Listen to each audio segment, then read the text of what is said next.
வணக்கம், எல்லோரும் எப்படி இருக்கீங்க? இன்றைக்கி நம்ம பார்க்குற விஷயம் என்னென்னா, பக்கவாதம் எதனால் ஏற்படுது, யாருக்கெல்லாம் வரும் அப்படிங்கிறத பார்க்கலாம். ஸோ பக்கவாதங்கிறது பக்கவாதம் வந்தவங்க எப்படி இருப்பாங்கன்னா, ஒரு கை கால்கள் செயலிழந்திருக்கும்.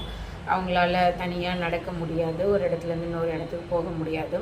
ஸோ பக்கவாதங்கிறது சில பேருக்கு ஸ்பீச்சு பேசுகிற நரம்புகள் சேர்த்து அஃபெக்ட் ஆகும்போது அவங்களால இயல்பாக பேசவும் முடியாது. இந்த பக்கவாதங்கிறது எதனால் ஏற்படுது அப்படின்னா, மூளையில் இரத்த கசிவோ இரத்த குழாய்களில் உள்ள இரத்த கசிவோ இல்லை பிளாக்கோ ஆனது அப்படின்னா அவங்களுக்கு பக்கவாதம் வர்றதுக்கான வாய்ப்புகள் இருக்கும். மெயினாக பிபி பேஷண்ட்ஸ் இல்லை சுகர் பேஷண்ட்ஸ் அண்டு ஏதாவது ஹெட் இன்ஜுரி ஆனது அப்படின்னா அவங்களுக்கெல்லாம் பக்கவாதம் வர்றதுக்கான வாய்ப்புகள் இருக்கும். ஸோ பக்கவாதம் வந்துருச்சு அப்படின்னா ஏர்லி டயக்னோசிங் எப்படி கண்டுபிடிச்சிக்கலாம் அப்படின்னா, முகம் ஒரு சைடு மரத்து போகிற மாதிரி இருக்கும்.